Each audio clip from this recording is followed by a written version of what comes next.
The following is a presentation of the Belly Up Sports Media Network.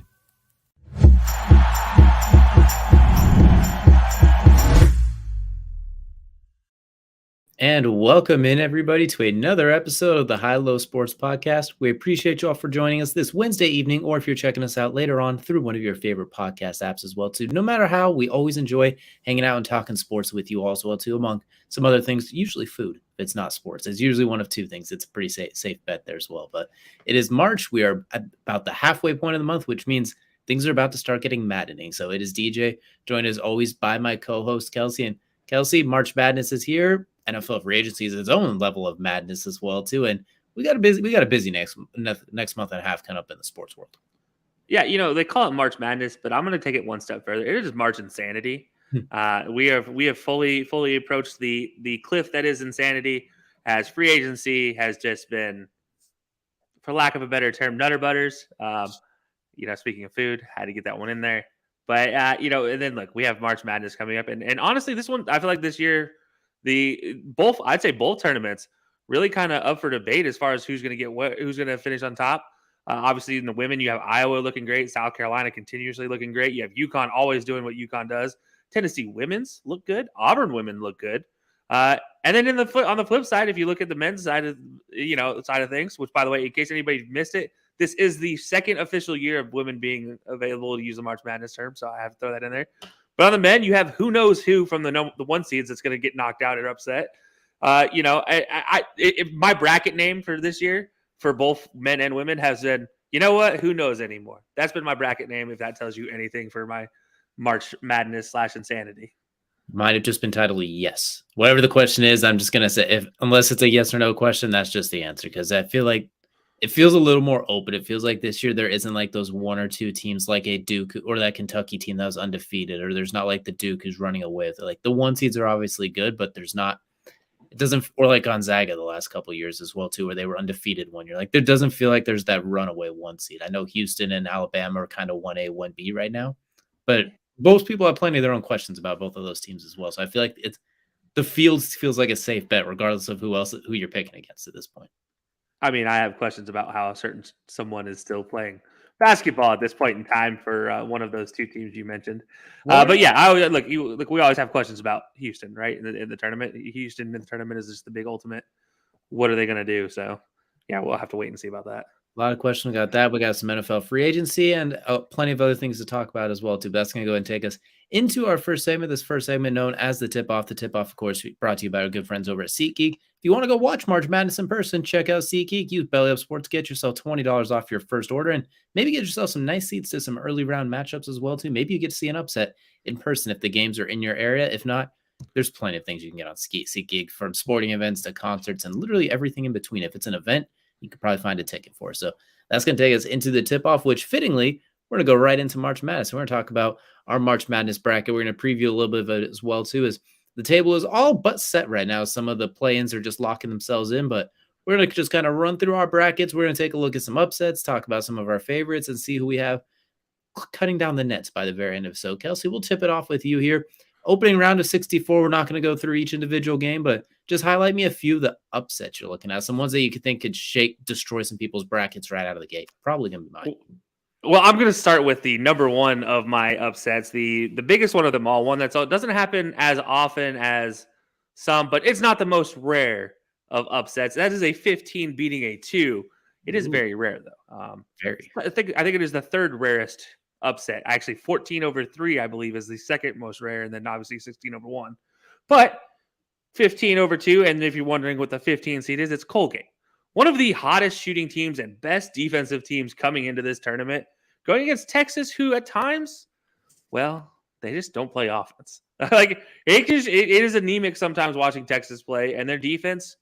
I mean, at this point in time, you could give up a bucket to Muggsy Bogues in the interior. I mean, it is rough. It is rough for Texas defense. I mean, it's not great. They do have their moments. Can Shaka Smart get them going? We'll have to wait and see. He is a tournament coach, though, so we all remember those beautiful runs with VCU. So I don't think they do, though. I think Colgate, that's my absolute biggest upset of this one. But I do want to add in two more. just because I think it's possible. Drake over Miami of Florida. And if Jared's out there listening, I'm pretty sure he just killed over. Him hearing me talk about, Drake of all teams beating Miami. No. In basketball, he's a North Carolina fan, remember? So he's Yeah. That's right. He's a North Carolina fan. I mean, my bad. Ass backwards as that is, but that's another story. But it's all right. He's already killed over with what they did to him this year, as arguably the favorites coming into the year. Yeah, no, exactly. And then looking at it, Charleston getting the upset over San Diego State in the first round. So 2 12 seeds over 5 and a 15 over a 2. Those are my two biggest upsets. Beyond that, I mean, it's a 10 seed, which aren't really upsets at that point. I feel like 10s and 9s aren't really upsets. And anything in that range, I don't really count. Yeah, absolutely as well. So I will start by saying I do not have Texas losing in round 1. So I'll just get that one out of the way right now. So I will not be matching the 2 first 15 in that regard. But some of the other ones I'm looking at as well, I kind of agree with you. I think San Diego State's going down in round 1 as well too. Charleston's, I think they have. This is the classic 12 versus 5 matchup when I look at it. San Diego State's like a lower ranked 5th seed, where Charleston feels like a higher ranked 12th seed. As weird as this to say it like that, but that one has upset tattooed all over it. If it's not, I'll be more surprised if it's not than if it is. As weird as that is, so that's one of the ones I have highlighted, especially on that bracket as well. As I go to the other side, I also have Drake as well, just like you. So I got back-to-back 12 seeds as some of the major upsets I'm looking at as well. Miami's they're really good, but I feel like Drake's a little underrated. I feel like they've been very, very good. They're primed for they'll upset. Everyone will be like, oh, are they the team? Then they get absolutely clapped in the very next round. Yeah. They're primed for a one and done, but that one is a win, if that makes sense. So it's like one win and then done. So that's one I'm keeping an eye on as well. Going down into the West bracket, I'm going to continue my trend here because I'm feeling the 12 seeds this year. I don't know if it's because Aaron Rodgers might be on the move and the question is he wearing number 12 or not? I don't know. Tom Brady retired, so maybe this might be the year of 12. We'll see. But I'm going to go with another one as VCU pulling off the upset over St. Mary's. That's a much closer one, but VCU also has a lot of tournament pedigree as well, too. I know it's been a while. I know you're comparing apples to oranges to pineapples to orangutans at that point. It's a very long comparison, but I'm still going to stick with VCU getting the upset for that as well, too, in the West. I do also have Boise, a 10 seed over a 7 seed, not too much in there. And looking into, the East bracket, I don't actually have too much for upsets in the East. The East I have pretty much staying true in that first round as well, too. Seeds 1 through 8 are going to hold in that one. So I don't have quite the dramatics of you with that 2 seed going down, but I think we're kind of in the same boat. The 12 seeds feel really, and I don't want to say appetizing, but they feel very opportunistic this year. If you're a betting man, those are the ones where my eyes are like, oh, well, hello there. Yeah, and also I need to correct one of my mistakes. I did mention Shaka Smart was Texas's head coach. He is no longer Texas's head coach. He's Marquette's head coach. Chris Beard was formerly the head coach of Texas this season. Obviously, he got into some legal trouble, and they've been having an interim coach in the meantime. That's kind of why I was leaning towards Texas. I knew there was a reason I was leaning towards Texas getting upset. There's a reason behind it all. But yeah, that's I needed to correct myself because Shaka Smart does have Marquette as a 2 seed. So I needed to correct myself. Proof of his coaching pedigree. Well, there you go as well too. He builds up Texas into a 2 seed, leaves and makes Marquette a 2 seed as well. Because if I'm not mistaken, I think 2 years ago they were a 2 seed under Smart as well too. Before I think it was the Elite 8 when they got upset. Maybe it was a little bit earlier, but point is that's a very tip of the cap of his coaching acumen as well. So it's going to now take us to the round of 32. We're cutting the field in half. And Kelsey, I can't help but think you got a couple more upsets. You can't just leave us on the 2-15 and then not see another one again. I actually have both 12 seeds getting eliminated in this next round. Just kidding. No, I don't. No, I really do. I really do have both. No, actually, just kidding. Sorry, I was covered up. I do have one 12 seed advancing.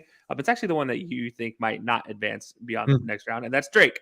I have Drake beating and upsetting Indiana. But more importantly, that little 15 seed, that pesky 15 seed, does advance. Again, they beat Penn State, who I have, that quote unquote upset, the 10-7 upset. Penn State advanced. So Colgate beats Penn State. The best 3-point shooting team in the Big 12 or Big 10 in Penn State, but they just go absolutely cold in that game. Looking at some of the other brackets here, West, my West is literally 1, 2, 3, 4s. East, I guess you can consider Kentucky over Kansas State potentially an upset. I don't really think it is, but you could. maybe by name value, if you don't know basketball, maybe this is an upset. But Creighton over Baylor in the South might potentially be an upset. 6/3, but again, 6/3, not really an upset. Yeah, exactly. But those are really that the big two are in the Midwest. There, like I said, Drake going over, beating Indiana, and Colgate advancing past Penn State. So I'm going to be the boring one here for the round of 32. Is I only have one actual real upset because we already just mentioned I have Kentucky over Kansas State, but once again, that's a loose one. I have one upset, but it's a bit of a big one. Is I think Iowa's going to go against number 1 Houston. I think they're going to shock the world with Houston as well. I think they're going to go in there and they're going to get the job done as well. I think that's going to be I think that's an underratedly close matchup. Iowa sucks when they're a top 2 or 3 seed, as we've seen the last few years. But now they're coming as an 8 seed as well. And I think Houston, their guard, I think it's Sasser. His name eludes me, but he's coming off a groin injury as well, too. So, there's some questions there with Houston, as you mentioned. Sometimes when the tournament rolls around, they a little shaky here and there sometimes. Still, they made the Final Four, I think it was a year ago, maybe 2 years ago, if I'm not mistaken. So, it's not a disrespect, but I think they've shown a lot of grit in the second half of the season as well, too. Like that big win over Michigan State as well in overtime while they were down by double digits with 90 seconds ago. So I'm going to go with Iowa to be the one lone upset pull. I think Murray, back-to-back years of Murray's as well, too. And I think we're going to see Murray this year put on a little bit of showing up his draft stock. So it's like, hey, I know you see my brother dominating with the Kings, but don't forget about me now as well. So give me the one upset in the round of 32 that's an actual upset, quote unquote. If I had Iowa advancing potentially, that they could upset Houston in that second round. I just don't even have them getting out of the first round. That's because you haven't gone against Auburn, and you're never going to pick against Auburn in a somewhat close 8-9, 5-12. And anybody who knows me knows I don't pick my favorite teams. This year is different because teams that come in without expectations, especially Auburn teams that come in without expectations, surprise the world, at least for one round. And so I think they upset that Iowa team. Which, by the way, I got to say, Murray is an absolutely fantastic player. Should have been probably that team first team AP. Unfortunately, I don't think he was. I don't believe he was actually on the first team, but he was on a second team if I'm not mistaken. But yeah, deserved first team AP. But you know what it is. It is what it is. Politics. That's what we'll call it. But that's going to take us from the round of 32. We're now heading to the Sweet 16 where things get maybe a little bit more interesting here as well too. So Kelsey, take it away. Sweet 16. You got to have it. You got an upset here. That's a guarantee. Honestly, again, it's Sweet 16. I mean, my Sweet 16 is actually pretty straightforward. I think, I guess, when it comes down to it, I guess I have one upset here in the Sweet 16. It is Kentucky over Marquette, the 6-seeded Kentucky beating Marquette. But otherwise, I mean, I literally have a 1-2 matchup in the South. In the Midwest, as the 2 seed was out, I have a 1-3 matchup.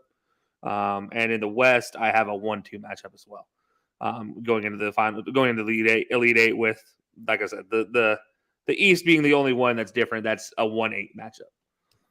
We're kind of on the same page there. Is at Iowa advancing, but I do think they fall to Indiana in the next round too. So I think their Cinderella kind of ends right there as well.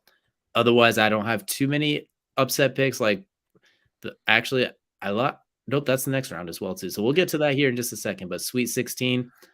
You know what? I can't read. I do have one upset here. I do think UConn is going to get it done over Kansas as well. I think we'll see our second number 2 seed fall. So I think UConn, I think we're going to see them continuing to do what they do when they're those like higher mid seeds, like the 3 through 8 is when I feel like Cardiac, Kemba, Shabazz, like those are when they do their best work. So I think the 4 seed, they could pull off an upset over number 1 Kansas too. I feel like among the 4 number 1 teams, Kansas is outstanding, but I feel like they're the most likely to get got, even though I got them the second one getting got. I mean, look, even just looking at percentages wise, like by team versus team, they are one of the weakest team by team basis as far as their opponents faced. If you have them going through this tournament, I mean, most of like a Kansas UConn matchup, 73% people are going Kansas and not in the 90s like everybody else. Like every other 1 seed in their Sweet 16 has a 98% vote for them. Kansas is the one that think is 74%. So I definitely could see UConn pulling that upset. Would not surprise me in the least. Absolutely. That's now going to take us to the elite of the elite to the Elite Eight. And Kelsey, we only have a few.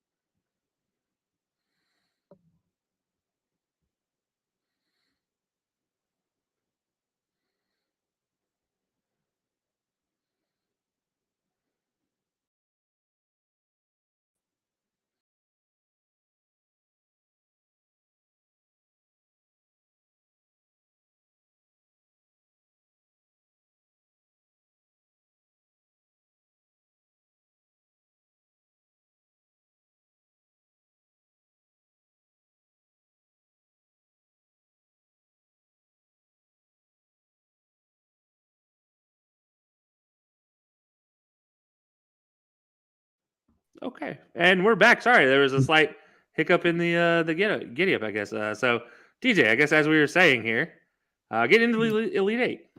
Yeah, we're into the Elite Eight here now as well too. So this is where I feel like we can kind of just go over each of the matches we have there as well too. Sorry, our technical guy, our IT guy, is fired after that one as well too. For some reason, the computer just restarted and completely kicked me off of that. But all right, Elite Eight, We Kelsey. know a little something about that in this chat. We know a little something about that.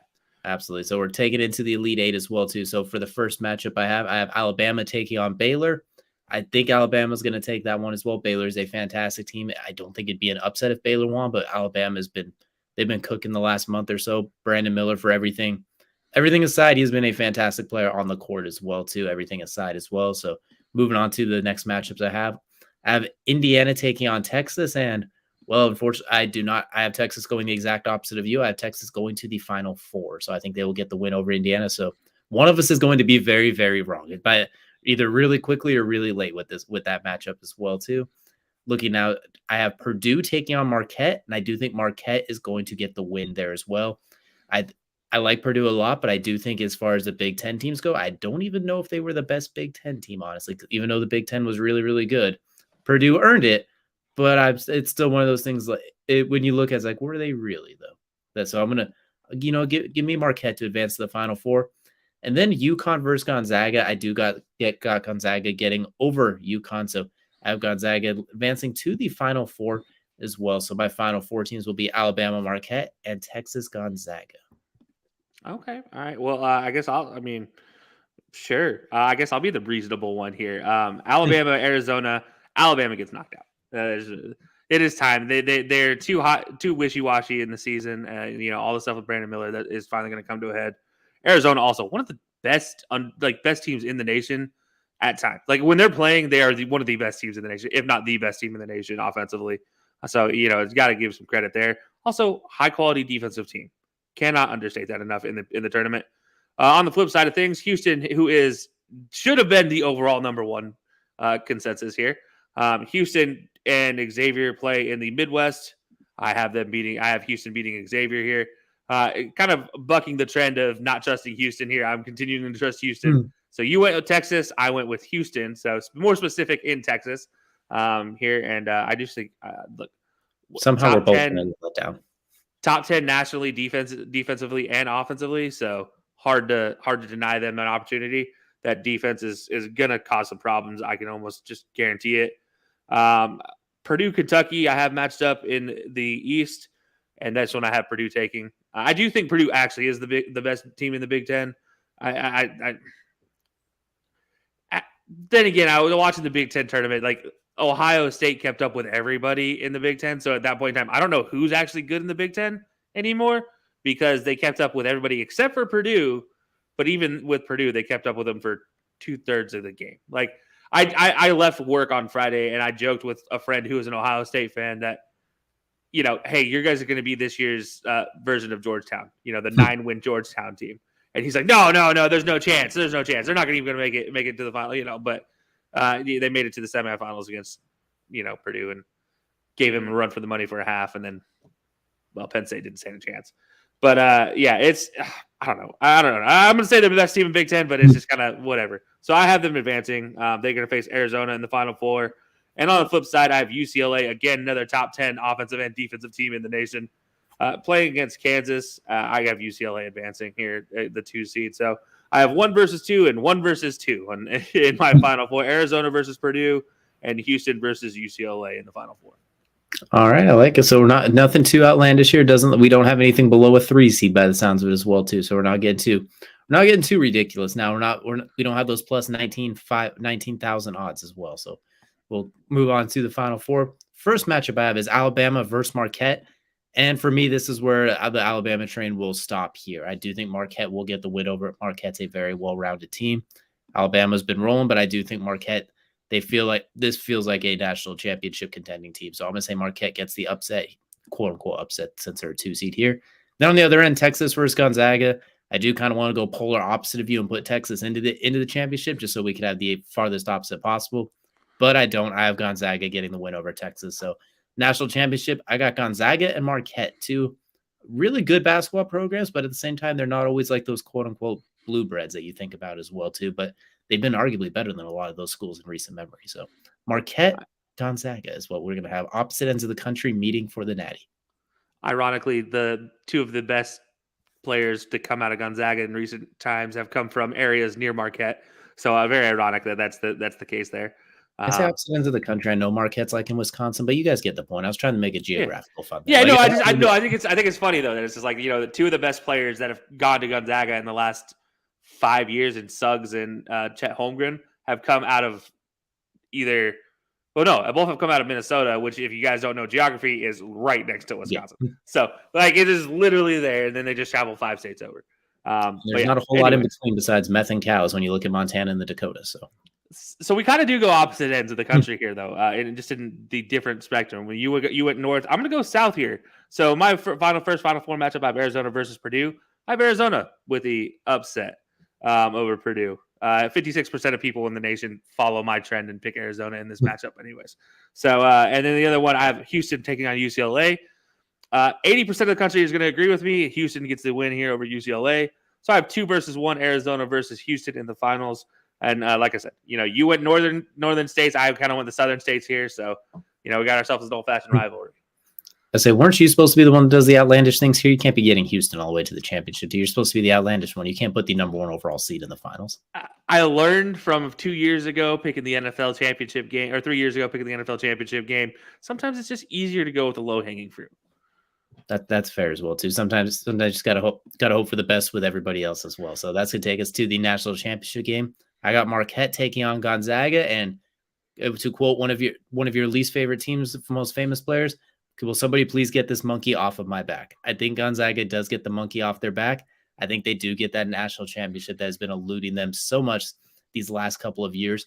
I think coming in is that 3 seed and not that number 1 team, that undefeated team, that consensus favorite. I think that's going to help them out a lot as well too. So I'm going to take Gonzaga, probably one of the best coach teams in the country. Very, very deep team as well too. Give me Gonzaga with the upset over Marquette. And for those who care for the tiebreaker final score, I went 75-63. So Gonzaga finally gets to hang one from the rafters and cut down some nets and not just the Final Four nets. All right. I like it.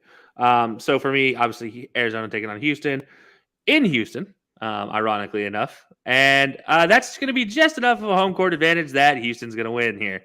Although it's not going to be much. Like, if anybody knows, again, we're going to go back to geography lesson here, ladies and gentlemen. I'm going to pull up my handy dandy map. Okay, there's no map here. Sorry. I'm just going to point. Arizona's here. And, well, Houston's like right here as far as on a map. So it's about an 8-hour travel to get there. It shouldn't be. It doesn't look like it's that long, but then you realize Texas is huge, and it takes 8 hours to get there. But it is still close enough that Arizona fans wouldn't have no issue traveling over there to Houston. But yeah, I have Houston win this game. It's a home court advantage. It's still one of the best teams in the nation. And talk about getting the monkey out of the back. There you go. Get a monkey out of the back. Houston finally wins one. You have the Cougars with the blue outline. Still don't get their Cougar logo. Why it has a blue outline, but I digress. And for tiebreaker purposes, so my the one of the apps that I have is just as a general, give me the points, the total points. I have 135 points scored. So what that ends up equaling out to is 68-67. So.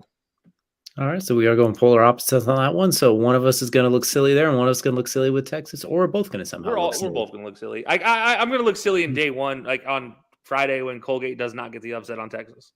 That's when I'm going to look silly. So no matter what we do, we're going to look ridiculous. That is the point of March Madness, is to make everybody feel ridiculous as well. That's why it is madness. But that's going to do it for our predictions. For a quick recap, you have Houston winning over Arizona to take the national championship. I'm going to say Gonzaga gets it done over Marquette. So a couple of teams getting that elusive national championship monkey off of their back as well. So let us know in the comments as well, too, or reach out to us. Let us know what we got right, what we got wrong, and who you think is going to be chopping down the nets here in early April as well, too. But that's going to do it for our tip-off and talking about March Madness. And now we're going to continue with a little bit of madness, but in a different realm, one that involves, weirdly enough, probably a very similar, if not more, amount of money. That's going to now take us into the main event. The main event, of course, brought to you by Manscaped. Use code HILOSPORTS to get yourself 20% off at checkout as well. Kelsey, NFL free agency, the good, the bad, the ugly, the what are you doing? I think, and we're only about 60 hours into it, it feels like as well. It technically only officially got started here today on Wednesday. Then you throw in the tampering period. There's a lot that's gone on in what should only have been like a 5-hour period, but it's really been about 60 hours. So we're going to kind of go over, well, some good signings, some bad signings, and some questionable decisions and some trades. There's a lot going on, including your Dallas Cowboys. Yeah, I mean, look, it's been wild for a lot of teams, except for maybe the Cowboys, and I'd also throw in the Baltimore Ravens. Not a whole lot of has gone on for certain teams. I guess you could even say Green Bay in some degree. It's been pretty boring there. Maybe as far as the incoming, for maybe Green not Bay. boring, but definitely like what is going on here. At least one half of Los Angeles has been pretty boring. No, but the rest of the other 28 teams, 2019, whatever it is, are absolutely having a blast right now. Including, surprisingly, there's a few teams that I got to be honest, kind of surprised how much they're buyers. So I'm just gonna jump into. I'm gonna get my winners. I gotta talk my winners first before I get into anything else. I'm actually gonna throw maybe a surprise in here for my winner. I'm going to go with the New York Giants as my winners. I think the deal you signed with Daniel Jones works out pretty well for your team. But it's not so much a free agent deal, but it is a huge deal nonetheless. You signed the newly married Darren Waller, and Kelsey Plum set some fire on Twitter, by the way, because Josh McDaniels is a dum-dum. Lucky Darren Waller there. But they also signed Bobby Okereke or Okereke, however you want to pronounce his name. A very underrated signing in Bobby, but I also think there's another signing here that's even more underrated, and that's Raheem Nunez-Roches. If you guys don't know, he was backup to Vita Vea in Tampa Bay. Absolute stud when Vita Vea was out. And honestly, when Vita Vea was out, you honestly didn't notice much of a difference the last year. It was that close. So very impressive player, very, very, very underrated signing there. Jamie Gillian re-signing, Matt Breida signing with the Giants, or I guess re-signing with the Giants. In some cases, Sterling Shepard here re-signing with the Giants for a very, very team friendly deal. 1 year, $1.3 million. So about as team friendly as it gets. I think it's a veterans minimum technically. Imagine you play more than 1.3 games and they'll be cooking. Yeah, exactly. Yeah, but no, like that to me, that is one of the biggest wins. Honorable shout out here. I might be taking yours. I don't know. I'm sorry if I am, but honorable shout out here to the Atlanta Falcons, though. Jesse Bates being the number one reason why that's an honorable shout out. Okay. Yeah. You could definitely can't argue the Falcons, the Giants, that run defense too, once they get Dexter Lawrence re-signed, which I presume they're going to. If they don't, they're stupid. But having him, Nuches, Okereke at linebacker too, who, if you can't pronounce his last name, just call him LB1. That's all you need to do. He's LB1 for the Giants now. Off a really good defense already last year, and they're not done yet because I imagine they're going to start bringing in a receiver or two. There's not a deep receiver market. Maybe they're going to draft one, but I do like what the Giants are doing as well. If Daniel Jones was worth that deal, we're going to find out next year as well because the Eagles have lost some players, which I'm sure we'll talk about later. Cowboys have done a little bit here. Washington is still Washington. We still have to wait and see with them. But so Giants are doing everything they can to build off of last year and not just be a one playoff and then done for 6 years. So I do like a lot of what they're doing. For me, the win I'm going to go with is the one we kind of all expected to win free agency, but they're kind of doing it anyway, so they get credit for it. I'm going to look at the Chicago Bears. You come in with a ridiculous amount of money, the most in the NFL by a lot. You come in with the ability, you end up trading that number one overall pick, so I'm going to lump in their offseason along with their free agency to go with it, but we'll get directly into free agency in a second.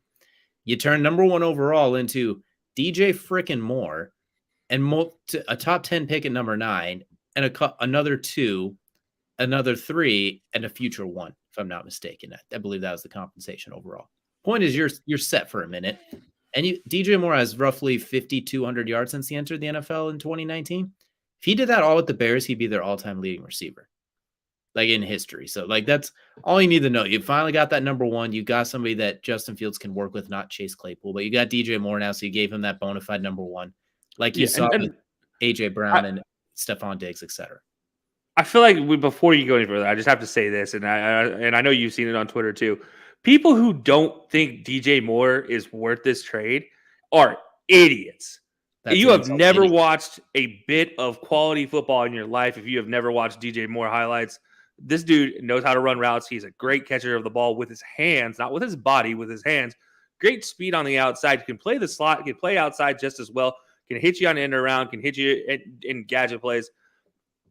I'm tired of seeing this stupid narrative go around with DJ Moore that it is not that was a terrible move by the Giants to get DJ Moore included. Like, no, this is the best move the Bears could have made there, getting DJ Moore, getting rid of that number 1 overall pick, and getting the haul they got in trades or in other draft picks. Like, if you're the Bears, like, congratulations, they won the draft before the draft even starts because you got a DJ Moore with that number 1 pick. Like, congratulations. He was just recently re-signed too, if I'm not mistaken, like a year or two ago. So you're not gonna have to dump a $30 million a year bag on him and then too soon. So you get to pair that with Justin Fields' contract. He has the ability to get open and go deep. Honestly, he's like a Stephon Diggs type. Honestly, or like even what Garrett Wilson was at Ohio State. When Garrett Wilson came out, that was my comparison for him as well. Like, for those of you who know Garrett Wilson, you know how good he is, and you know how good Stephon Diggs is because we've all seen that plenty of times. Like, he's a fantastic receiver, and if Justin Fields is the guy, we're going to find out because what they've done, just that alone is going to help out a lot. And that's not even getting into free agency yet because that Bears team has more holes in it than Swiss cheese after getting hit with an AK-47. So right now they've done as good of a job as you can imagine so far going through it. The big one obviously being Tremaine Edmonds, middle linebacker, bringing him from the Bills as well. The best thing about him is he is 24 years old and he has half a decade of NFL experience. Like, you have a 5-year pro at 24 years old. And you signed who looks like a tree. Like that, he is the Whomping Willow of the NFL for those Harry Potter fans. Over the middle, good luck, everybody else. You're running into a brick wall, and he can running a 4.5 something coming out of college as well. So running that cover 2 that Matt Eberflus likes to run a little bit, he can run up the middle with those slot receivers and tight ends. Like, as awesome as Roquan is, he's more of a downhill and lateral runner, where Tremaine Edmonds is an absolute freak of nature and can run backwards and backpedal like that. TJ Edwards as well, too, a really, really good linebacker who, if you don't know, he kept Nakobe Dean off the field for the Eagles. He was that good this year. Yeah. A Pro Bowl caliber type of guy. We're not going to say he's a Pro Bowler, but like, he played at a level where if he was a Pro Bowl alternate, no one was going to argue that. He's a true thumper. Bringing in Davis at the offensive lineman as well, too. I really like what they're doing as well. I think those 2 linebackers, too, combined less guaranteed money than Roquan Smith, if I'm not mistaken. Tremaine got 50. And I think Edwards, if I'm not mistaken, got about 8 to 10. Maybe it's 12. But either way, you're at $60 million for Roquan and about 62 for those 2. So even though they paid off-ball linebackers after getting rid of an off-ball linebacker, they did a good job turning one outstanding one into 2 very, very, very good ones on top of it.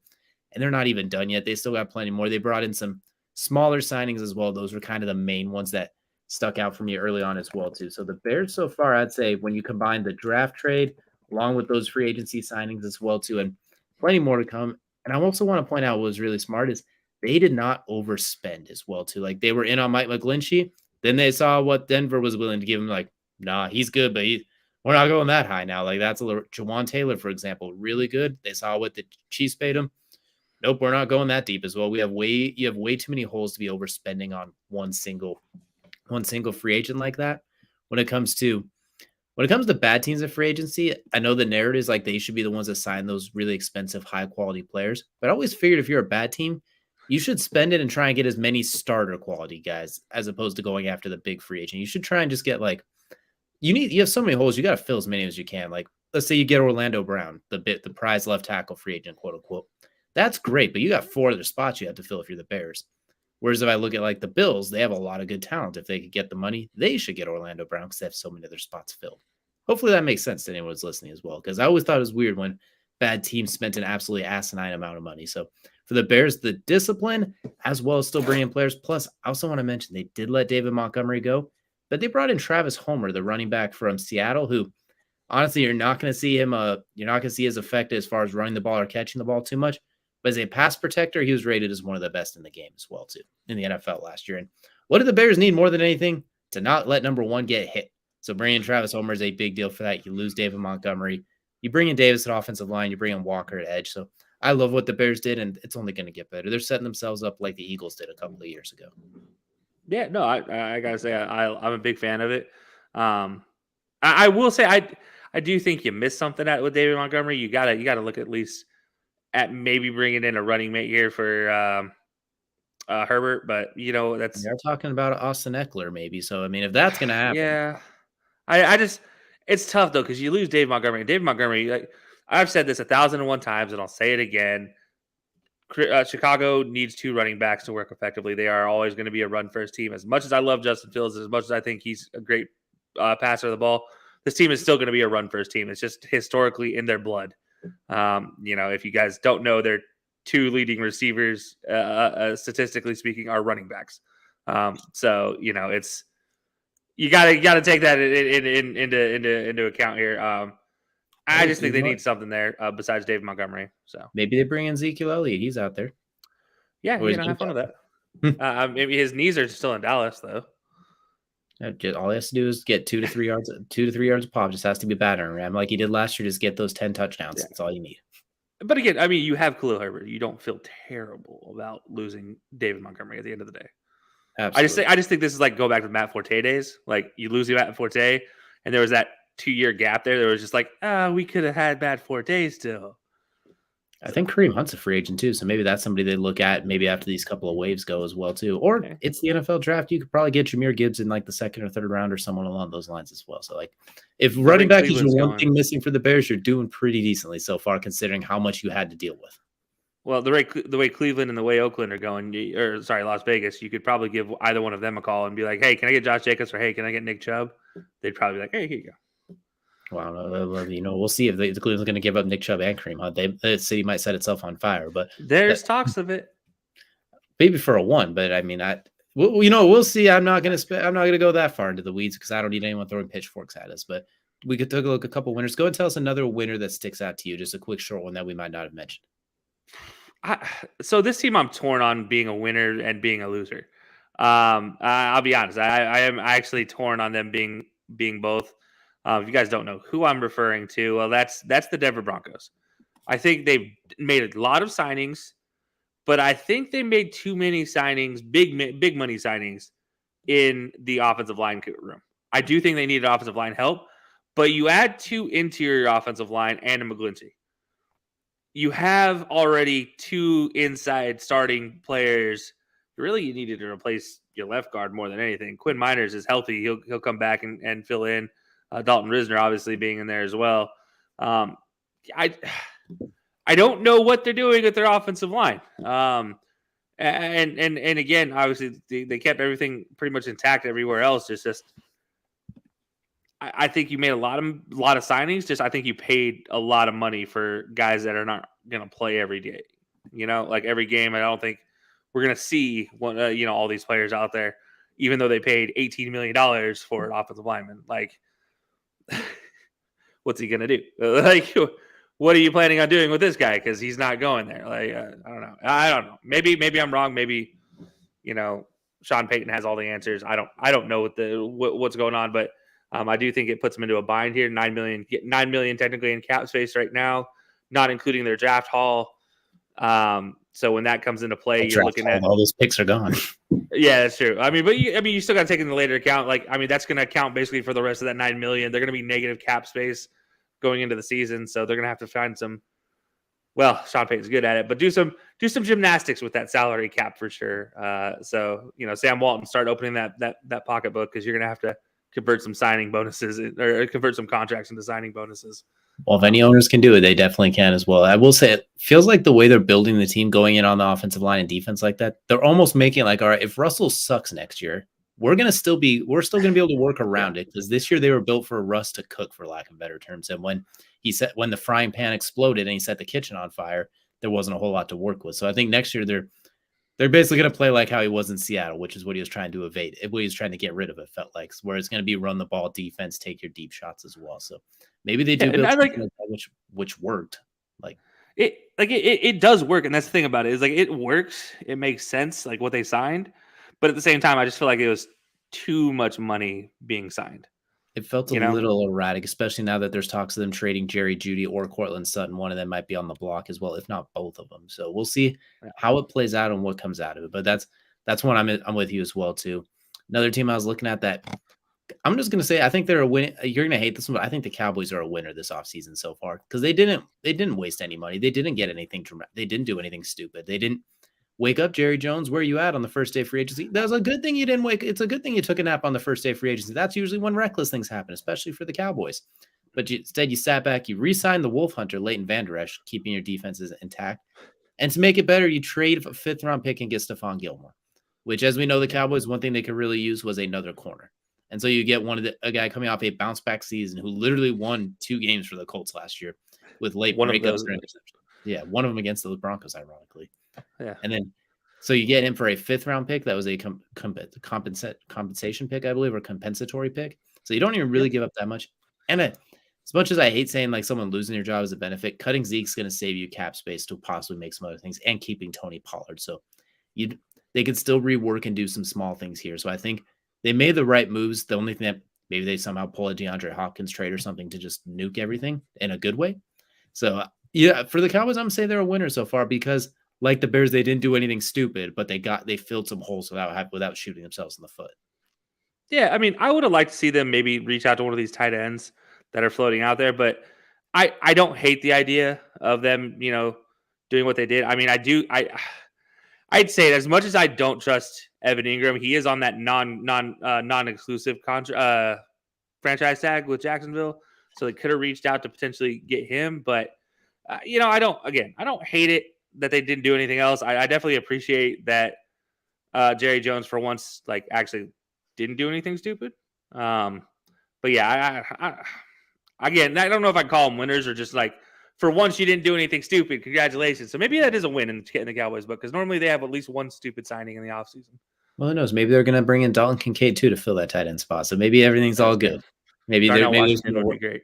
There's a lot working there, but that's some of the winners. Let's talk about some of the losers too, because if we know anything about free agency, you can't win them all, and some teams they lose out big. So first day of free agency, first few days, who's already, for lack of better terms, losing?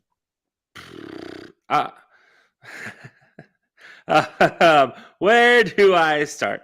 Let's start with the Cincinnati Bengals. Let's start with Cincinnati Bengals as one of the big losers here, mainly because you lose both starting safeties, gone instantly, out of the door. On top of that, you lose your starting tight end, gone. You lose an offensive lineman, gone. I think actually 2 offensive linemen, if I'm not mistaken, they lost. But you still have to pay Joe Burrow and T. Higgins, so that's going to work out, right? Right? And Jamar Chase. Maybe. Yeah, Jamar Chase coming up the year after. Right now, the Bengals are in a rough situation. What they're going to do salary cap-wise, I don't know. But, definitely did not have a great signing period, I guess you can say it. Re-signed Jermaine Pratt, re-signed Travion Williams, lost Samaje Perine, signed Michael Thomas, the safety. But, yeah, you lost a whole lot else. Especially when that Juan Thornhill was sitting out there before Cleveland snatched him up. I'm surprised that Cincinnati didn't make that attempt because he's only signed for $7 million a year for 3 years. Cincinnati, you could have done something with that. Right, it feels like there was something to be had there. It was surprising to see that. Yeah, there's a little bit of money you could have tossed out there. I get you probably weren't going to bring back Bates just because of the money he was going to command. So, but at the same time, yeah, you got to do something to fill that safety spot, unless there's somebody in the draft you're really eyeing. But I agree with you; those safety spots they're going to hurt. It feels like. And they had $28 million in cap space. We just, like I just said, the Broncos have $9 million, and they're still working deals here. You can do something with $28 million. There's something to work with there, I guess. I mean, granted, the Broncos' pockets are much, much deeper than the Bengals when it comes to the owners, I guess. So maybe I guess that's fair. At least the Broncos' wives of the players don't have to go sit on the bathroom floor to feed their children. Yeah, that's true. Touche. But they don't have to. They also don't have to buy their own supplements from the team store either. That's true as well too. So the one I'm going to go, they're not really losers, but they're not winners. So I'm going to go. So I'm going to slightly walk the line, but I'm going to go with the Philadelphia Eagles because I do like some of the players they've kept. I do like that you were able to keep James Bradberry on a not terrible deal. I mean, worth up to $44 million with incentives. Keeping Fletcher Cox is really nice. 1 more year with him. Brandon Graham keeping those veterans for 1 year. Of course, Jason Kelce, we all know that as well too. You let Miles Sanders go, but you bring in Rashad Penny, which maybe a lateral move. Rashad Penny is really nice when he's healthy, so we'll have to just kind of see if he can stay healthy. But you lose TJ Edwards, who you have his replacement already, so it's not that big of a deal, but that's a Pro Bowl caliber player you lost. He's a thumper. Obviously, we both love Nakobe Dean. They'll probably be fine. You lose Hargrave, which you couldn't pay him, obviously. But you have Jordan Davis, so in theory, you kind of feel okay there as well, too. But at the same time, we thought those are a little bit unknowns, quote unquote. And then you had to get releasing Darius Slay on top of that as well. That's the one that That's frees up a lot of cap space, which maybe you used to bring in CJ Gardner-Johnson to bring him back, which another one who might lose unless somebody else comes in and swoops him up. But as of right now, both of those players are no longer on your team, so I'm counting them as losses at this exact moment. That's a lot of key integral pieces of your Super Bowl runner now are starting to disappear. While some of them do have those replacements handy, and I know you kind of got to save some money because you're gonna have to pay Jalen Hurts a bag and some change coming up. So I get it, but at the same time, I feel like you got to keep Darius Slay and maybe let Bradbury go. Like I think Brandon Graham and Fletcher Cox, you love those players, but I don't know if you could bring back both of them. I know they're not terribly bad deals. I mean, one's for 10 million, one's for 6 million. So they're not really too bad. Jason Kelce is obviously the Philadelphia Eagles. So bringing him back mandatory, but like, there's just some spots I feel, and then losing the coaches and coordinators that they lost as well. It just feels like London Bridge is falling down on the Eagles right now. Maybe they have a draft plan to kind of balance this all out. I mean, you got a top 10 pick and pick number 30. So you'll be fine. But I just, as far as these first couple of days of free agency, seeing all of the players they left and how quickly they lost them, and probably some more to come too. It's like, dang, that's a rough fall from grace when you look at Kansas City, who they're losing a left tackle, and just that's pretty much it, really. And then losing Juju Smith-Schuster. So they're not, considering the two Super Bowl teams, one of them's taken a much bigger hit so far in the offseason. And ironically, it's a team that lost. You'd think it'd be the winning team that gets rated, but instead it was the losing team that got rated even more. Yeah. The Eagles, man. At the same time, you're kind of just like They'll probably they got some young pieces that are coming up that you still feel comfortable about. Like you don't hate it all. But yeah, you do look at it, and I think Darius Slay is a big one. But I think they probably broke it down and were like, all right, James Bradbury 29, Darius Slay 34, 33? 31, 32. He's still he's early. So 30s. In his 30s, they pulled Madden logic and said, oh, he's going to retire at 34. So they don't want to pay him. Stupid logic like that. I don't know. But I don't like losing Darius Slay. We just talked about this, that Darius Slay is probably one of the best corners still. Still last season, I think ranked as the top 5 corner in the league for most of the season. James Bradbury sitting around 15 to 20 in the league last season. So not as good. And in the playoffs, James Bradbury disappeared. Darius Slay looked great. But yeah, it's tough. It's tough for the Eagles for sure. I definitely, I'm with you. I kind of call them half losers, half, all right, whatever. And then just to add an honorable mention to that as well, too, I'm also going to look at the Tennessee Titans as kind of losers on this one as well, too. You're allegedly listening to trades for Derrick Henry. You got rid of Bud Dupree. You got rid of Ben Jones. Like you become sellers pretty much really quickly. And some of the players you brought in, like Andre Dillard, solid player. Brunskill, solid player. Arden Key, solid player. What's going out is not matching what's coming in. I think Rashaan Evans is still a free agent as well, too, even though he's with Atlanta as well. But I look at the Titans. I'm like, they feel like they're in that position where, well, we're not good enough to rebuild right now. We were too good last year because you started, what was it, like 6-3 before imploding? They really should not have been that good. Like they hurt themselves by being good last year. Exactly. Like now you're picking at 11, so maybe you could pull off some Houdini magic if like a quarterback you want starts to slip, or a player like a franchise player or whatever. But it feels like they're almost gearing themselves up to next year. We're just going to kind of see what happens more or less. And if we're bad, we're bad. It's okay. I honestly would not be surprised if they trade back this year to try and get a pick next year so they have some ammunition. Like I would be honestly shocked if they don't try and trade back from 11 unless somebody slips and they go up and get them. But it feels like they're gearing up for a tank job. And that when I look at the free agent sign, it's like, well, you sign these players like you think you're just retooling a little bit as well too. Like, yeah, I know they're not big money deals. Like Andre Dillard's a good player and you gave him $29 million. Brunskill's a good player for a 3-year deal. Like I don't know what the Titans. I really just don't know what to make of it. So that's why I'm including them as like an honorable mention loser, because I feel like they're still just a little bit too good to fully tank. Like I think it looks like from afar they might be gearing to. Granted, nobody fully does the tank job, obviously, because of how short NFL careers are. You can't risk that. But at the same time, they're gearing up for it. If we lose, we lose. We'll be ready. Like, if that makes sense. Oh, no. What's that? We lost 7 in a row. How sucky is that? Exactly. It's like, well, we're already losing 5. Let's just make it 12. If they start losing already, they're geared up to just embrace it, it feels like. But what's that, Caleb Williams? You seem to like Tennessee a lot. You like Nashville? You like Nash Vegas? Well, come on down. Well, what's that? Oh, Drake May is hanging out here. What do you know? Like, just stop on by on your guys' way to the Heisman ceremony. You two just stop here. No, yeah. I will also add in, I have 2 teams that I have as listed as losers, but they're for 2 completely nonsensical reasons that I'm still going to say that they're losers because of it. Number 1, Detroit Lions, getting rid of Jamal Williams. How dare you get rid of the man, the myth, the legend, the Kazakage himself, the Jamal Williams. Like, how dare you? Like, Well, they got David Montgomery. no. Oh, so But that you is don't get. This is a non-football playing reason that these guys are losing. Like Jamal Williams. Also, let's not forget he had your first double-digit touchdown season for a running back since Barry Sanders. Just gonna throw that out there as well. Also, yeah, just a fantastic all-around locker room guy. And he had his problems at BYU, but that's because it's BYU. Literally everybody has problems at BYU if you're any person in the world. But yeah, like that one hurt me. Like, that one hurt me deep down. I'm a Jamal Williams stan.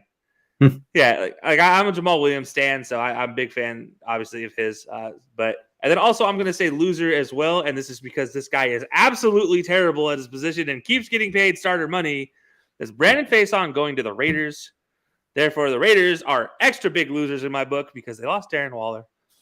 You lost a fan in Kelsey Plum, and you pretty much lost Las Vegas's sweethearts by sending Darren Waller to the Giants. And then you go and sign Brendan Faison, who, if anybody knows anything, has watched him in the last 2 seasons. If that man is on the field, the opposite quarterback is throwing directly at him. It doesn't matter if he's in the way or not. The receiver catches the ball and will just absolutely destroy him. Considering we just traded Faison away 365 days ago, and you brought him right back in as well. Kind of an interesting. Yeah, like he has played for just got traded to the Colts, released by the Colts now at the end of the season. Or I guess he was a free agent last year, but then still, yeah. Yeah, signed with the Colts then, and then this is ridiculous. I don't know anymore. I'm just I don't know why people keep signing Faison. Anyways, that's my 2 nonsensical losers, if you will. Although I feel like the Raiders one does make a lot of sense. Like I think everybody can conclude that the Raiders are kind of WTFing right now because you not only that, you also lost Jarrett Stidham, so you have Jimmy Garoppolo, and then you don't have a backup. You got to get a backup because with Jimmy G's, I think Josh McDaniels is your backup at this point. At this point, it's got to be somebody. Devontae Adams can take the snaps. I don't know. Like that. I guess it's gonna be Hunter Renfrow, so he can throw the ball to Devontae. Actually, they got Jacoby Myers. They just signed him. He played quarterback in college, so that's what yeah. So maybe that was the quote unquote big brain move they decided. It's wrong, Jacoby. Touche. Now that was gonna be my next one. It's not a loser, but an honorable mention. Jacoby going to the Washington, as I think that could be an underrated good move. I think he can win that job. You hate it as the Cowboys fan, but I think he can win that job over Sam. He could 100% win that job, and that's what I'm scared of. I don't want Jacoby Brissett to win that job. Let's be very clear. It's not because I don't love Jacoby. I love Jacoby. I just don't like Washington that much that I don't want to see Jacoby have to hurt his career even more by now becoming a starting quarterback for the Commies. Him and Eric Bieniemy with Terry McLaurin, you never know. Things might. It would be terrifying. It'd be absolutely terrifying. Scary Terry would be terrifying. Scary Terry at that point. Like it's just a whole nother adjective added on. And then just throwing Jahan Dotson and everyone else as well. So throw Bijan Robinson on that team, and you got Curtis Samuel, Brian Robinson. Throw Brian Robinson and Bijan Robinson in that backfield. Good luck. That defense. And Deron Payne recently signed. So, kudos to Washington, even though they shouldn't have immediately ran away from the Lamar Jackson sweepstakes, which teams can start officially talking to him now. So hopefully someone is actually reaching out to him like, hey, what's good? Hey, Jerry, how's it going? I need a $225 million guaranteed. I know you have it because Forbes said you do. So trade Dak. Let's make this happen. Yeah, there's plenty of teams that could definitely go out there and use the services. Now they can speak. We'll see how it plays out. Obviously, there's a lot that goes into that situation, but hopefully someone at least reaches out just to say hi. That's all. That's all I ask. Green Bay needs a quarterback. Larry, just go say hi, everybody. Just reach out. But I'm sure, at least if nothing else, make Baltimore have to make a decision because that'll be amusing. Yeah, pretty much. Maybe Baltimore will pay him whatever. Pay him. They're just trying to penny skip a little bit and piss off Lamar in the meantime, which. Bold strategy. Good job. Yeah. Great job right now, guys. Good job. You're doing fantastic on that one. Yeah, bold strategy. Let's see how that one plays out. But there's plenty more NFL free agency to go as well too. A lot we'll be keeping track of. Plus, we got the NFL draft coming up, which is our fun time as well too. So we got a lot to keep out for. Next week we'll be breaking out our first NFL mock draft of the year as well too. So we definitely want to keep track of that one as well. And we had too much fun with that. It's good. It's going to be something. I will leave it that way as well too. But that's going to do it for the main event, and that's how I would take us into Kelsey's favorite part of every show. That is Crunch Time, brought to you by our good friends over at Outlier. Go to outlier.bet/high-low-sports. Get yourself a free 7-day trial. Bet smarter, not harder. Learn everything you need from trends, odds, money lines, everything in between. Get yourself some money, put together some nice parlays, and see if you can turn some cash into gold or some water into wine, however you want to deal with it. But Outlier definitely would recommend going there as well too. So Kelsey, it is crunch time. It is your favorite part of every show. How are we feeling? All right, so I got two things today. Number one, I'm going to start with athletes crowning themselves. Number two is going to be a lot more positive, but right now, ladies and gentlemen, at the Aaron Rodgers conversation, if you guys didn't see his most recent comments, they might be slightly taken out of context, but essentially, if you believe the ones that are on TV, I am the best player in this franchise's history. No doubt. Also, that call falls under the LeBron crowning himself on national TV. LeBron calling himself the king. Take your pick for whatever LeBron situation you want to do about crowning himself, because he's probably one of the biggest, most egregious figures in this conversation. But I'm done with it. I'm tired of it. Next person that crowns themselves, I don't know what's gonna happen, but I need somebody to just like slap him across the face. Anything. I need some sort of action to be done, because I'm tired of seeing it. I'm tired of seeing this self-proclaimed king, queen, princess, prince, whatever of individual sport. Like, unless you're crowning yourself the jester of the sport, I don't care. Like, if you're the jester of the sport, now we can have a conversation, because that's actually a quantitative thing I can actually like determine. You're calling yourself the king and queen, like, what are you, the king and queen of the outhouse, or the king and the queen of, the Crown City? Like, you could be a king and queen of Kansas City if you're a Kansas City Royal. That doesn't mean you're the best player in baseball, though. Like, there's levels to this, and just calling yourself a king or whatever, I'm done. I'm done with athletes and this idea of crowning themselves. But yeah, it's especially painful, especially in a team sport as well. So I think individual sports, it's a little bit more leeway. Like, if you say, I'm the king of this division in a combat sport, it's like, well, you do have the hardware to prove it. That fancy belt around your waist, or you get a chance to go do something about it. And it's not like it's not the team thing as well too, I guess, where, if that makes sense. Like, team sports, I feel like it's really hard to, it's very wishy-washy for a lot of the reasons. And the worst part about it is when they get a chance to challenge, like, they get challenged on it, and then they won't back up the challenge. They won't be like, all right, yeah, let's go. Like, I'll go prove it. Let's go. So that's the part that will always forever irk me. But, yeah, that along many, many, many other things as well. Yeah, no, we can do this for days. But that'll take us to part 2. And guys, if you forgot, March is Women's History Month. And again, we're going to profile yet another influential female in the history of sports. And ironically, we're talking about, kings and queens and people crowning themselves. Well, not only did this woman think she was the best in the women's game of tennis, she also proved she was the best in both men's and women's, beating a man in the battle of the sexes at the age of 29. If you guys don't know what I'm talking about, that is Billie Jean King, now Billie Jean King Moffitt. She's former world #1 tennis player. She won 39 major titles, 12 in singles, 16 in women's doubles, and 11 in mixed doubles. She was a member of, obviously, the U.S. team, in the victorious U.S. team in 7 different Federations Cups and 9 Whiteman Cups. And for 3 teams, she was the U.S. captain of the Federation Cup. And as I mentioned, she won the Battle of the Sexes. Now, granted, it was against a 55-year-old Bobby Riggs, but Bobby Riggs was the only one with the guts to go and challenge her. She was also the founder of the Women's Tennis Association and the Women's Sports Foundation. So if you guys don't know what that means, basically, if she didn't found the Women's Tennis Association, we would have never had a Serena and Venus Williams. And when it comes down to it, they were part of the Women's Tennis Association. They became a part of that organization as they became pros. She, is in the National Women's Hall of Fame. And in 2006, the USTA National Tennis Center renamed that to be Billie Jean King National Tennis Center. So definitely one of the most influential women in the history of sports. And she's going to be our highlight for today. That's 2 tennis players, by the way, so far this month. So shout out women tennis players. We talk about sports not being able to quantitate like how good you actually are. Well, tennis is one of those you can pretty well tell who's good and who's bad. And Billie Jean King might be one of the baddest, and I mean that in one of the best ways possible. So as much as I don't like people crowning themselves, well, she didn't really crown herself. She was just born with this name. That's absolutely as well too. One of the best of all time. That one of the best to ever do it, and one of the best to leave an impression on the world as well too. So that's gonna do it for this week's episode of the High Low Sports Podcast. We appreciate you all joining us and hanging out with us this evening to talk a little bit of sports. We will see you all again next week.